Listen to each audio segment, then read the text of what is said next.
Good morning and welcome to Vocab Voyage today. Mulu's joining me today because I've run out of kerosene and it's cold and he's keeping me warm.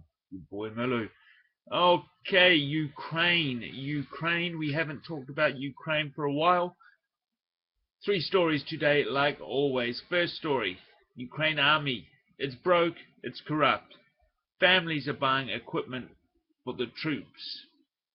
You know, someone joins the army, the family's got to pay for his clothes and stuff. It's not good. It's not good. As a result of this, there's a story about a guy who got drafted into the army, the regular army. He ran away and he joined a volunteer battalion in the east. He said the army give you nothing. The equipment's bad. Army secrets are leaked all the time. There's generals who sit at the back who have never fired a gun.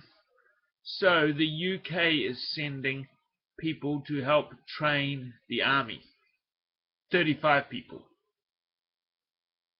The Ukrainian troops on the ground are happy with this, of course, but the troops on the ground would also prefer that the West send more weapons, because they want more weapons. It's not much use being trained if you haven't got weapons. What do they train you in? The result of this training will be straight away that the balance of power in the fight between the Russian-backed separatists and the Ukrainian army will be more even, and in the long term it will be easier to recruit people, because if the army is a more attractive option, people will be happier to join. At the moment, 6 in 10 casualties of Ukraine's casualties are from friendly fire or mishandling of weapons. So it goes to show that they need some training, and the UK is providing it. What sticks out very clearly to me is this is the West versus Russia, because the training is to fight the Russian-backed separatists. Yeah? Are you sick of this, Mulu? You want to go? Okay, bye-bye. So Russia versus the world. Next story, the billionaires a billionaire in the Ukraine. Ukraine's richest man, Rinat Akhmatov. Again, pronunciation. His net worth's gone down 5.8 billion in the last year, and this was as a result of the fighting. He owns mining, steel making, energy, heavy equipment industries. The fighting has damaged his mines, caused power outages, slowed production, etc. Blackouts, logistical problems.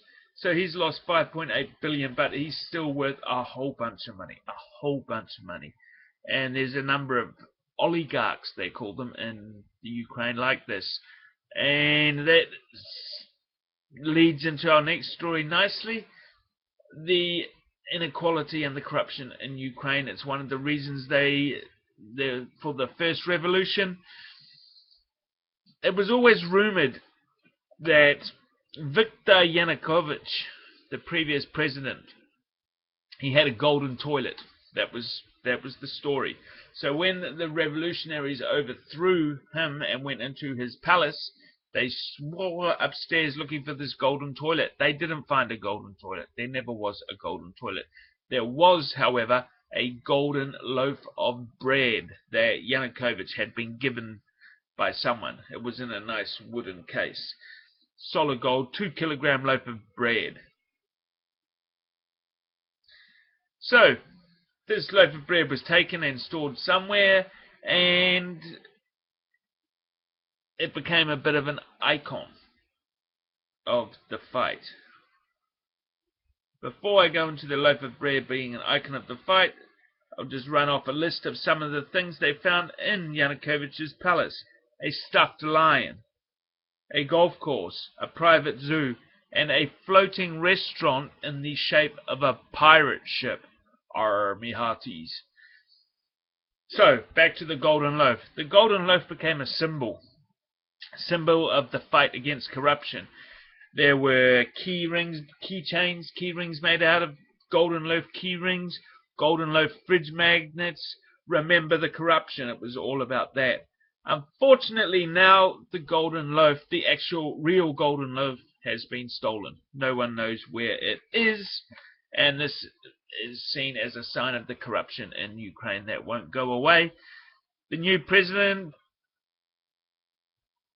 Poroshenko, his support's gone down below 50%. 46% said it's still corrupt. 1 in 5 people who were polled said they would support another revolution, another uprising to solve the problems that are still there. There's a video attached to this article, Faces of the Revolution, which is an interesting watch.